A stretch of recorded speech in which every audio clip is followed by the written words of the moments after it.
merong naglalakad, oh. Tingnan natin kasi ang gamit ng sasakyan natin, utility service. So bibigyan natin ng 20. Pag kumatok sa atin to, bibigyan natin. So ito talagang totoong nangihingi ng tulong. Hindi dyan nagtitinda ng mani yan eh. Ito nagsasaklay. May nagsasaklay dito eh. Tingnan mo dito. Kung masyadong nakakata ng video. Ayan nakasaklay oh. Ayan. Yan.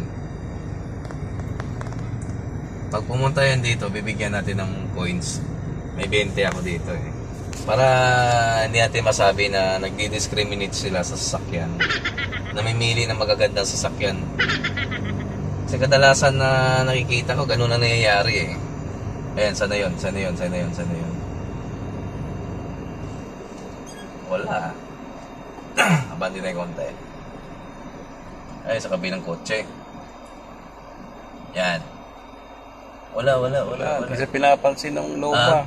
Hindi siya pinapansin ng Innova. Hindi pinapansin ng Innova? Wala eh. Ha?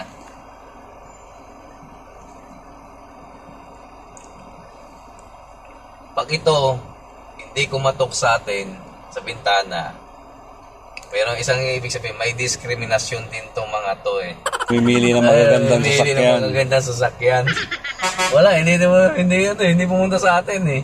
Nasaan na yun? Ay, nawala.